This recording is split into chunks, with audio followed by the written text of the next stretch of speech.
Okay, let's give you some. Let's give you a note sheet again today. This note sheet at the top has a picture of the histogram from number 14 last night, and we're going to use that as our kind of our jumping off for the world.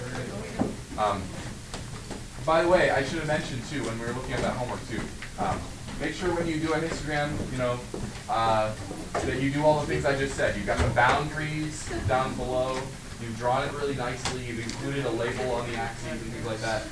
Make it something that, like, when someone looks at it, they can actually read it, right? Like, that actually is a help. It's supposed to be something that, like, elucidates the data, not obscures it, you know.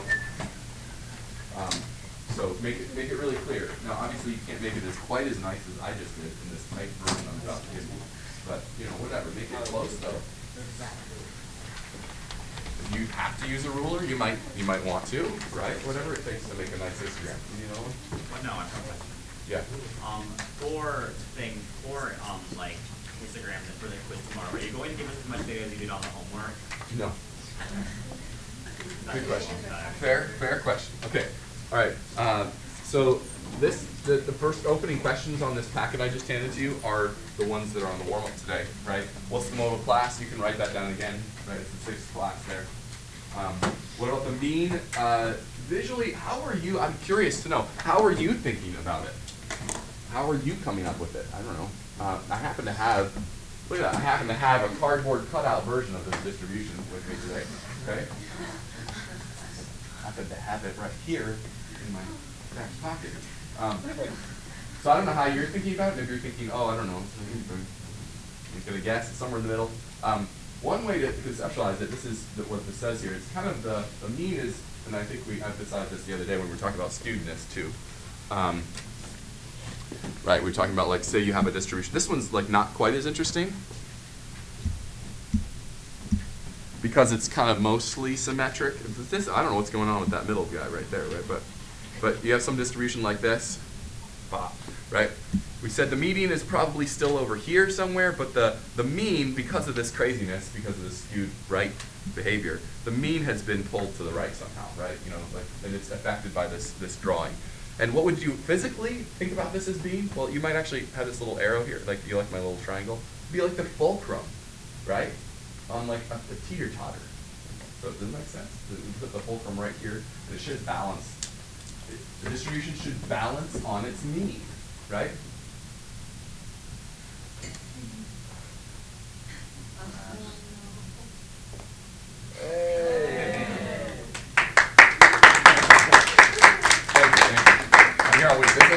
It's like just to evoke the idea of balancing on the mean. But in reality, this balance is like wherever you want it to balance. That must be the mean. Thank you. Anyway, here are we. Okay.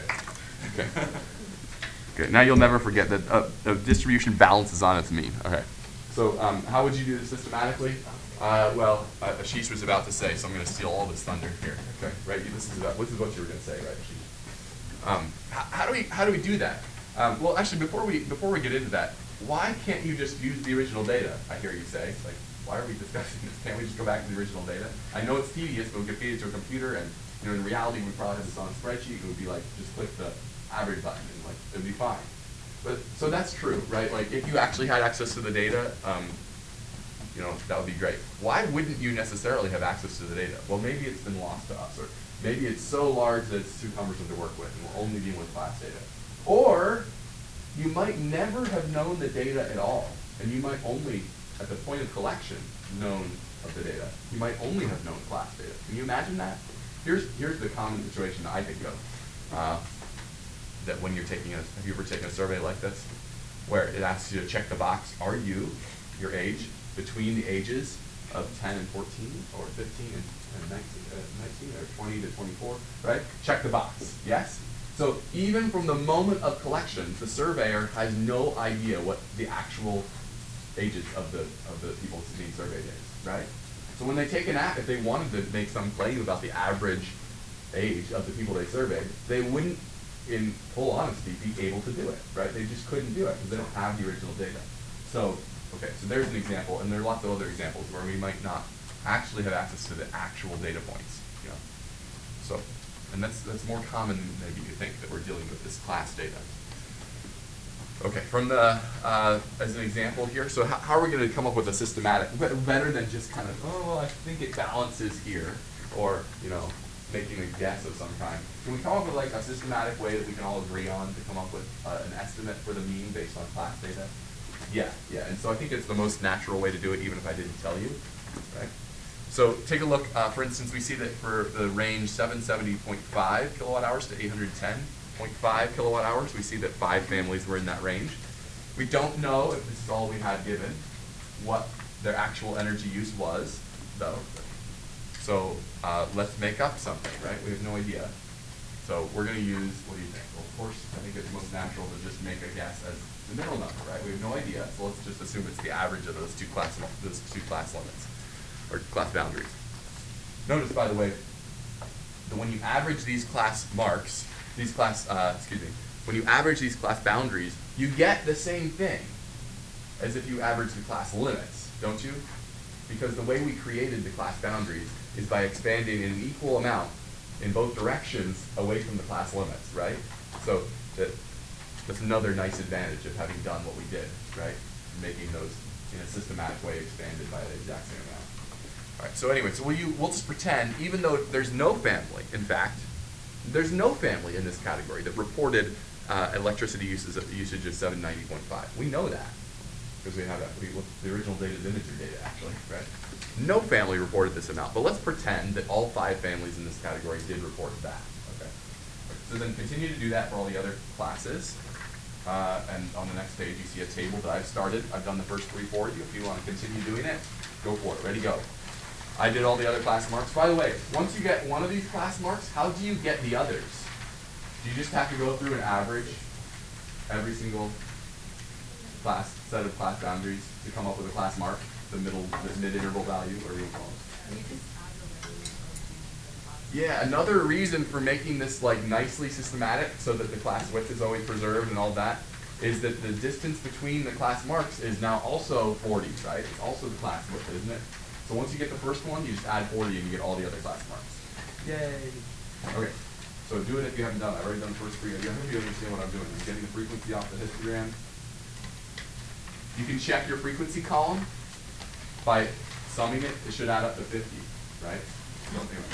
So you can come up with check with your neighbor when you get a value.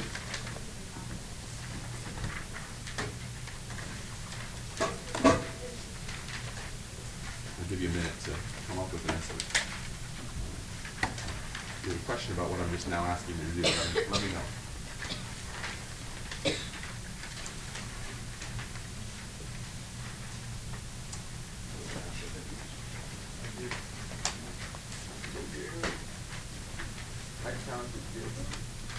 So now the real question is it distributed?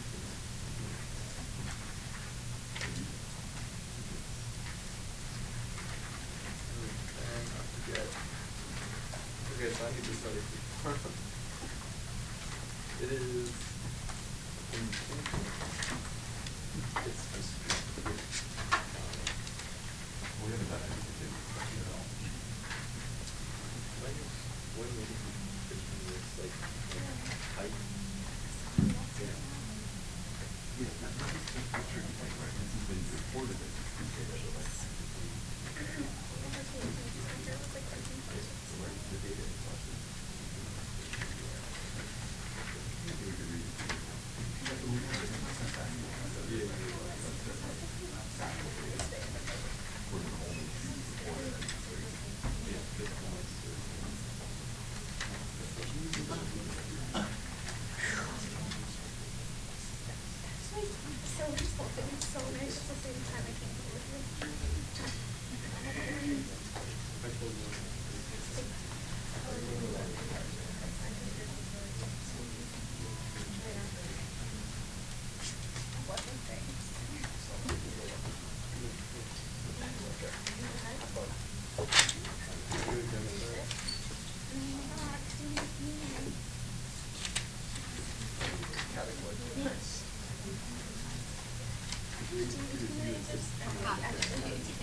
up with a number yet?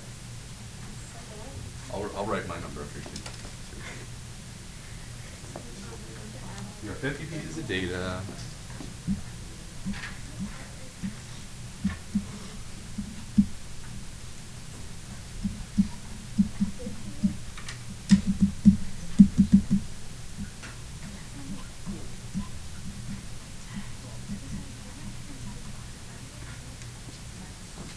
That's the total number I got at the bottom. Get that? Then you divide by 50. What'd you get? Did you get 891.3? Yay, you did it right. Now, so 891.3 is our estimate, maybe. That's cool. Good. By the way, if you didn't want to do the tedium of, I think, what some of you did, right, you're welcome to do. I'm kind of, by the way I've set up this table, I'm suggesting you do it the way we just did it. But remember, in practice, really, you could just use one of our stats again, right? With the class marks as L1 and the frequencies as L2, and it would do this work for you too, right? Yeah. Totally. Yeah. You need a calculator for sure, right? Yeah, we're outsourcing as much as possible the calculator without any shame, right? It's fine with me. All right. Okay, so I think we've answered successfully the following two questions. Given simple like class data, and we don't have access to the original data, can we estimate the mode? Well, no. We can say something about the modal class, though. Can we estimate the mean? Yeah, we don't know the actual mean, but we can calculate a very good estimate for it. And by the way, actually, before we entertain the last question, what is the actual mean? Let's see. I put it on the previous page. It's under bullet point B under 2. The actual mean is, let's see how good we did. The actual mean is 889.48. If you actually go back to the original data from number 14 on the homework, then the actual mean with all of its precision is 889.48. So, you know, as far as a systematic method of computing an estimate of the mean, like, that's not bad, right? Having no access to the actual original data, like, we're doing pretty well, you know? Okay, so that's the best we can do, though, of course. You can't do any better than that. Okay, moving smartly along. Let's talk now about how we estimate the median, or actually, let's broaden that question. What about the first quartile, or what about the 47th percentile, or what about, right? Can we answer what the sixth decile is, or from this data? And here's how we do it. You can already see what we're about to do. We're about to plot some things on this grid that I provided for you there. Okay? Yay. What we're about to make is called a cumulative frequency diagram, or IB likes to call it, and other people like to call it an ogive. That's how you pronounce that word, ogive, not ogive. Ogive is the proper way to pronounce that. Okay. So that's what we're about to construct. It's a cumulative frequency diagram. It should make sense that we're going to ask about cumulative frequencies, because do you remember that 600 people surveyed about how many televisions they have in their house in the notes packet? I asked you to do cumulative, right, and come up with questions about like what is the 57th percentile and stuff like that from that. And the way we did that is by using cumulative frequencies. Okay, so do you recall that discussion from Monday? Maybe you do. Okay, I hope so. Because that's kind of the same thing we're doing here in large part. So the first thing you should do if you haven't done it already is to fill out the rest of these cumulative frequencies, right? And by cumulative frequency, let's remind you again that we're talking about the number of data points that fall in the given class or below it, right? So here we have, in this class, there are 4, or below that class, there are 4. So the next one is, right, 9. You see how I'm getting that? Total in this class or below it. And what should the last number be if we do it right? Yeah, all data is in the last class or below, right? So that can be a little check when you get to the end. You know you did it right if you got 50 at the end. I'm gonna try and do it backwards just for fun. 49. Is that 46? 41. 33. 22. 19. All right, I did it backwards. Okay, you did it forward. Okay, we got the same numbers. Okay. And then we're going to plot these cumulative frequencies. And these cumulative frequencies we're going to treat as kind of like our y values, right? This column right here. And what are we going to use as our x values? Well, and by the way, I've already scaled this for you. I don't think I scaled it on yours, though, so you might need to do what I did, okay? So I'm suggesting a good scale. It might actually be a little bit of work to come up with a good scale for one of these otherwise. Okay, so do whatever you can to get a good scale. It doesn't have to be what I have, but it's I think I picked a decent one. It's not, it's not going to be perfect. We'll do our best. Okay, so what are we going to use as the x values? Well, I think the most appropriate x values to use are these, and I'll tell you why. These are the upper class boundaries, because what those communicate to me, what are we trying to say with this cumulative frequency diagram? Well, we're trying to say that by this x value, we have accumulated this frequency of total frequency of data, right? So like, for instance, 850.5. By the time that x reaches the value 850.5, we have total collected 19 pieces of data. It would be a lie, I think, to say, like, say you were like, well, why don't we use the class mark? Well, it would be a little bit of a lie to say that by the time we reach 830.5, we have collected 19 pieces of data, right? We're not sure that that's actually true. But we can say for sure that by the time we get to 850.5 as our x value, we have accumulated 19 pieces of data, for sure.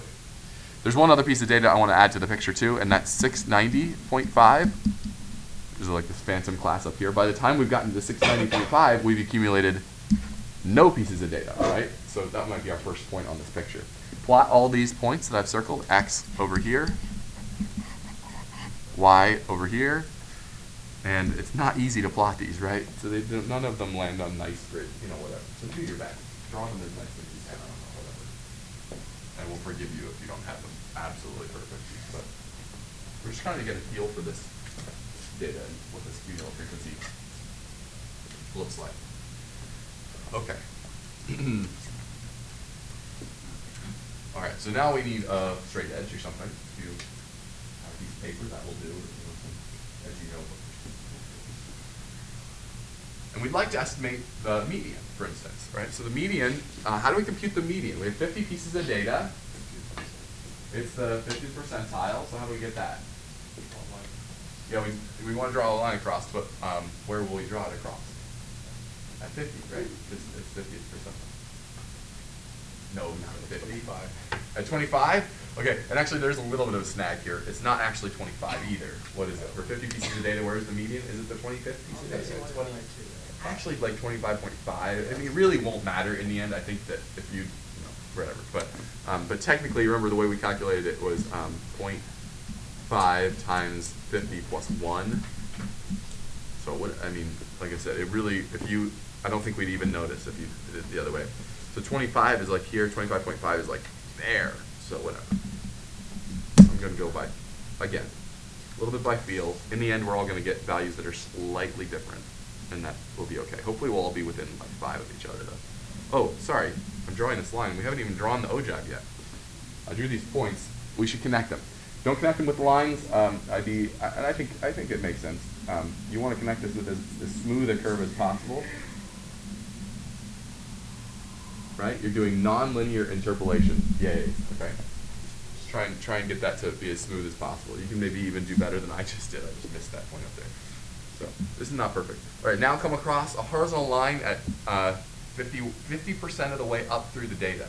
And that's what this y-axis is doing for us. It's representing how far through the data we are, right? So that's halfway through the data. And then we come down and see what piece of data got us 50% of the way through. And by the way, before we even look down here at our chart, down here at the graph, don't look down there yet. Where do we think it is if we look at the table we started with? But like if we didn't even have the picture, where would you have said it was? Well, it would be the 25th, between the 25th and 26th piece of data.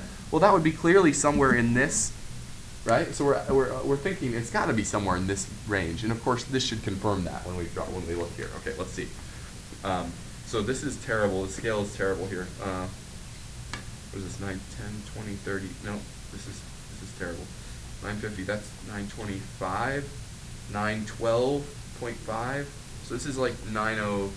8 maybe or something? What do you say? I mean, you're getting a different number than me, and that's okay. It looks like for me, I'm getting the median is 908 kilowatt hours. Are you getting something like that? What other numbers are out there? Other people getting different things? We're on the last page now of the packet. And from a previous year, I wrote down 912 actually. So, oh well then, I don't know what to say, right? Right? So if you're off by, I mean, I think you're probably wrong if your answer was like 870 or something. But if you got like 903 to 917 in that range, you know, like right, like you're probably doing okay. I mean, this is a little bit by feel. There's a lot of room for fudge factor. Okay. Could you do the same process with other, like other parts of the data? Like, can we find the third quartile? Yeah, we just do the same procedure, but instead of 0.5 here, we're going to go 75% of the way through the data. And we draw a line up here somewhere, right? If you want to find the third quartile. Or if you want to find the 37th percentile, you know, same thing, yeah. When you're plotting the points, did you plot the lower or upper part of the value? The lower or the upper part of the value? I plotted these values against these. So this, comma this, this, comma this, this, comma this. Right? Do you disagree? Colton Stevens, please report to the attendance office. Colton Stevens, please report to the attendance office.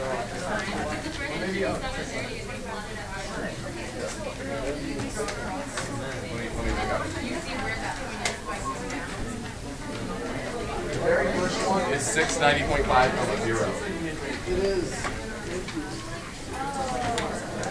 Is it okay? This is a reminder for Mr. Oak's period 4, English 10.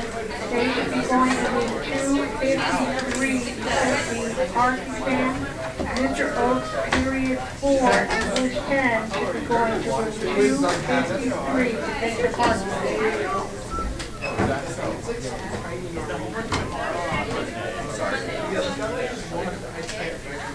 Sorry, I still have that.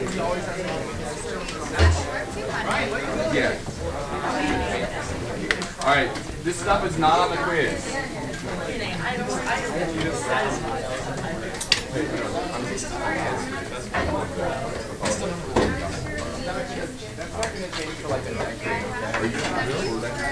I have to make up a test.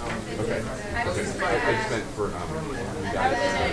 And I want you to be part of the conversation. I want you to make the decision. I want to call what's the Pissed off. I want you to help us do that. So